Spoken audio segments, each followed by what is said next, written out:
Señor presidente, señor secretario general, señoras y señores jefes de Estado y de Gobierno, señoras y señores. El 70º aniversario de la Organización de las Naciones Unidas es una oportunidad de evocar el pasado, pero también de reflexionar sobre nuestro futuro común. En 1945, los países que vencieron el nazismo unieron sus esfuerzos para sentar bases sólidas para el orden mundial después de la guerra. Me permito recordar que fue en mi país, en Crimea, en Yalta, que las decisiones se tomaron para la creación de la ONU y los principios que han de regir las relaciones entre estados. Este sistema de Yalta nació pues de enormes sufrimientos e encarna el precio que han de pagar millones de personas que perdieron la vida durante las dos guerras mundiales que devastaron el planeta en el siglo XX. Seamos objetivos, este es el sistema que ha ayudado a la humanidad y a atravesar acontecimientos turbulentos y a veces dramáticos, y que ha preservado al mundo de problemas aún mayores. La Organización de las Naciones Unidas no tiene igual en cuanto a su legitimidad, representatividad y universalidad. Pues bien, últimamente la ONU con frecuencia es objeto de críticas porque no sería eficaz y porque las decisiones tomadas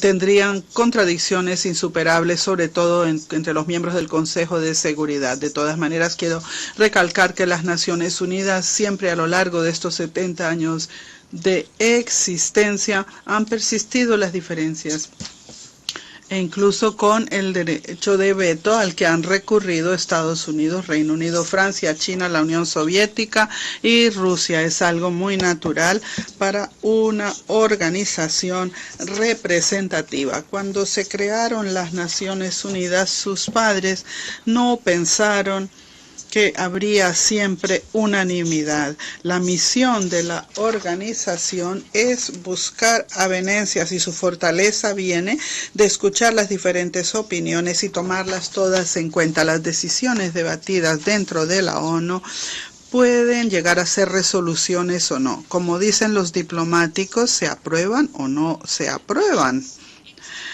Cualesquiera medidas que tome un Estado dejando de lado este procedimiento son ilegítimas, contrarias a la Carta de la ONU y desafían el derecho internacional. Todos sabemos que después del final de la Guerra Fría, todos son conscientes de que un único centro de dominio surgió en el mundo y los que se encontraron en la parte superior de la pirámide tenían la tentación de pensar que si eran tan fuertes y excepcionales, entonces sabían más que los demás y no tenían que acudir a la ONU, que más bien autorizaría y legitimaría automáticamente las decisiones necesarias, pero que crea obstáculos que realmente estaba en medio del camino. Ahora se dice que en su forma original la organización ya es obsoleta y que ya ha culminado su misión histórica. Naturalmente el mundo está cambiando y la ONU debe ser coherente con esta transformación natural. Rusia está dispuesta a trabajar junto con sus socios sobre la base del consenso, pero consideramos los intentos de socavar la legitimidad de las Naciones Unidas como sumamente peligrosa. Pueden llevar a un colapso de toda la arquitectura de las relaciones internacionales. Efectivamente, entonces no quedarían ya otras normas que las de la fuerza. Tendríamos un mundo dominado por el egoísmo en lugar del trabajo colectivo, un mundo cada vez más caracterizado por el dictado que por la igualdad. Habría menos democracia y libertad genuinas. Un mundo con estados realmente independientes quedaría reemplazado por un número creciente de protectorados de facto y territorios controlados externamente. ¿Cuál ha sido ¿Qué es el estado de soberanía después de todo que tanto se menciona aquí? Básicamente se trata de la seguridad y el derecho a escoger libremente el futuro para cada persona, nación o estado. Y lo mismo, colegas, en cuanto a la cuestión de la llamada legitimidad de la autoridad del Estado. No hay que jugar con las palabras, no hay que manipularlas. Cada término en el derecho internacional y en los asuntos internacionales debe ser claro, transparente y con criterios que se entiendan de manera uniforme. Somos todos diferentes y debemos respetarlo. Nadie tiene que conformarse a un único modelo de desarrollo que alguien haya reconocido de una vez por todas como el único correcto. Todos debemos recordar lo que nos ha enseñado el pasado. Recordamos también algunos episodios de la historia de la Unión Soviética, los experimentos sociales para la exportación, los intentos de empujar a favor de cambios dentro de otros países sobre la base de preferencias básicas ideológicas que con frecuencia llevó a consecuencias trágicas y a la degradación en lugar de al progreso. Sin embargo, parece que lejos de aprender de los errores de otros, todo el mundo sigue repitiéndolos. Así pues, la exportación de revoluciones, esta vez llamadas democráticas, continúa. Baste con ver la situación en el Oriente Medio y en el norte de África, como lo han mencionado oradores anteriores. Desde luego, los problemas políticos y sociales en esa región han estado creciendo durante largo tiempo y, naturalmente, las personas de allí querían cambios. Pero, ¿cómo resultó en realidad la situación? En lugar de lograr reformas a una interferencia extranjera agresiva, ha resultado en una destrucción flagrante de las instituciones nacionales y del estilo de vida, en lugar del triunfo de la democracia y el progreso. Lo que tenemos es violencia, pobreza y desastre social. Y a nadie le importan los derechos humanos, incluido el derecho a la vida. No puedo dejar de preguntar a quienes causaron la situación, ¿se dan cuenta ustedes ahora de lo que han hecho? Pero me temo que nadie vaya a responder. Efectivamente, las políticas basadas en el engreimiento y en la convicción del carácter excepcional propio y la impunidad nunca se han abandonado. Ahora es obvio que el vacío de poder creado en algunos países del Oriente Medio y del norte de África han llevado al surgimiento de zonas de anarquía que inmediatamente se han llenado de extremistas y terroristas. Decenas de millares de militantes están luchando bajo el pabellón del llamado Estado Islámico. Sus filas incluyen anteriores militares iraquíes que fueron echados a la calle tras la invasión de Irak en 2013.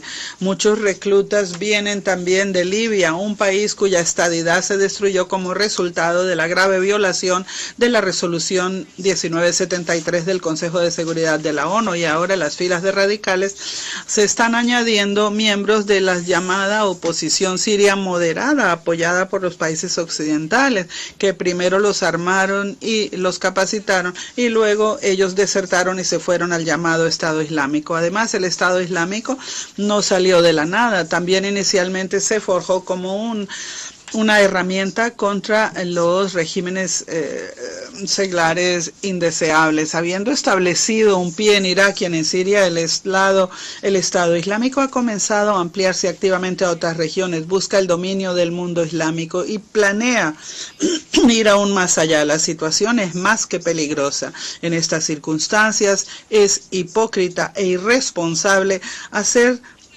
bulliciosas declaraciones sobre la amenaza del terrorismo internacional al tiempo que se cierran los ojos a los canales de financiación y apoyo a los terroristas, incluidas las ganancias del narcotráfico y del tráfico ilícito de petróleo y de armas. Sería igualmente irresponsable intentar manipular a los grupos extremistas y ponerlos al servicio propio con el fin de lograr los propios objetivos políticos con la esperanza de enfrentarlos más adelante o, dicho de otra manera, liquidarlos.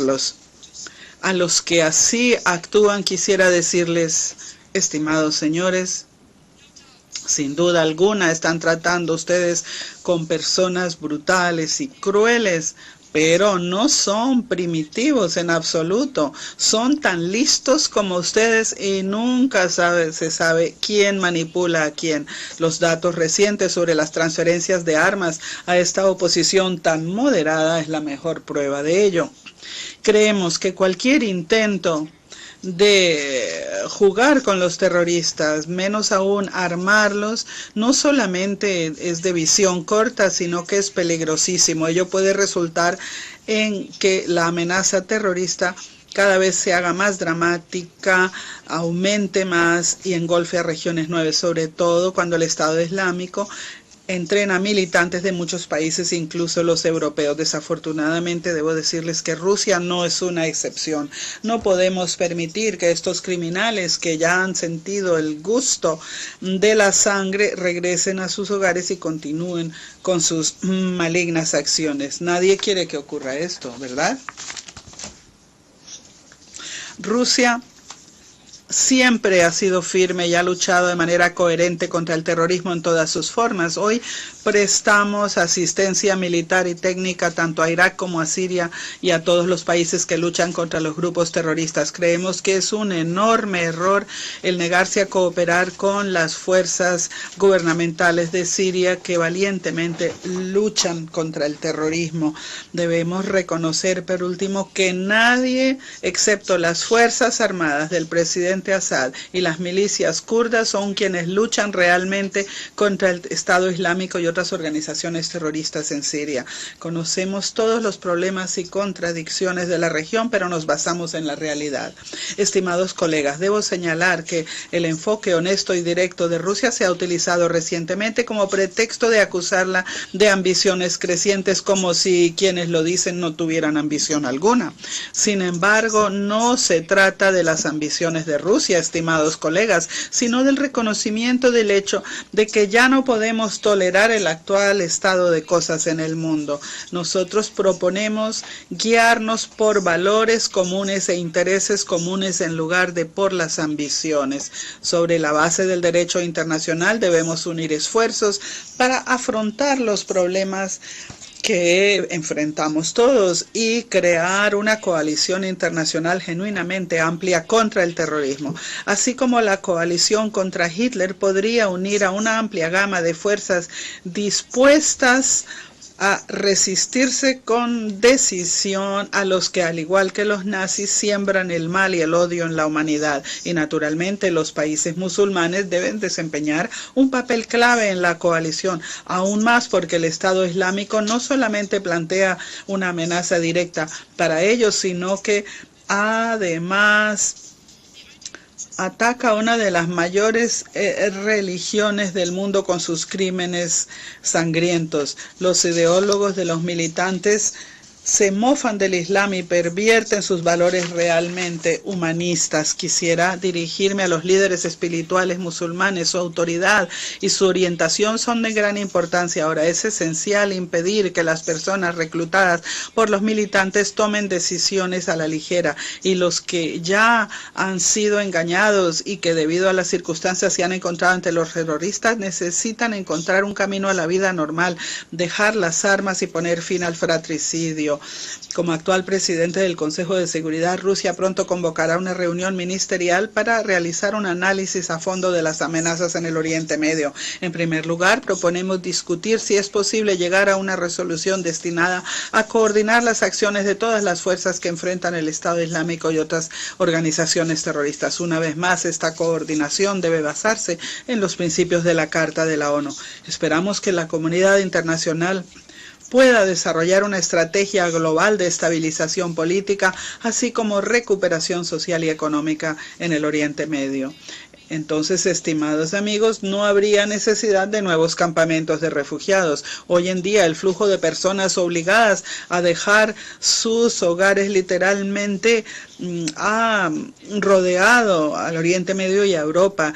Estos cientos de miles de personas ahora pueden llegar a ser millones antes de que pase mucho tiempo. Es una migración enorme y trágica de personas y es una dura lección para los europeos. Quisiera hacer hincapié, sin duda alguna los refugiados requieren nuestra compasión y nuestro apoyo. Sin embargo, la única manera de resolver este problema a un nivel fundamental es restablecer la estadidad allí donde ha sido destruida, fortalecer las instituciones estatales donde todavía existen o se están restableciendo, prestar asistencia global, militar, económica y material a los países que se encuentran en situación difícil y desde luego a las personas que a pesar de todas las duras pruebas no abandonan sus hogares.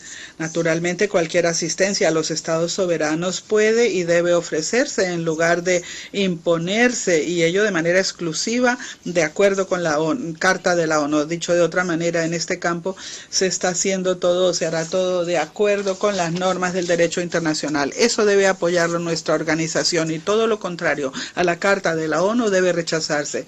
Ante todo, creo que es de importancia restablecer las instituciones estatales en Libia, apoyar al nuevo gobierno de Irak y prestar asistencia global al gobierno legítimo de Siria. Estimados colegas, el garantizar la paz y la estabilidad regional y mundial sigue siendo objetivo clave de la comunidad internacional con la ONU a la cabeza. Creemos que ello implica crear un espacio de seguridad igual e indivisible, no para unos pocos, sino para todos. Esto es todo un reto, es difícil y es una tarea que requiere mucho tiempo, pero no hay alternativa. Sin embargo, el bloque que piensa en los tiempos de la Guerra Fría y desea explorar nuevas zonas geopolíticas todavía está entre algunos de nuestros colegas. Es lamentable que algunos de nuestros colegas hayan elegido un camino distinto, el de explorar nuevos espacios geopolíticos. Primero continuaron su política de ampliar la OTAN y su infraestructura militar. Primero ofrecieron a los países postsoviéticos una elección falsa, estar con el Occidente o con el Oriente. Más pronto o más tarde, esta lógica de enfrentamiento tenía que desencadenar una grave crisis geopolítica y exactamente esto es lo que ocurrió en Ucrania, en donde el descontento de la población con las autoridades de ese momento se utilizó y se orquestó desde fuera un golpe militar que dio lugar a una guerra civil.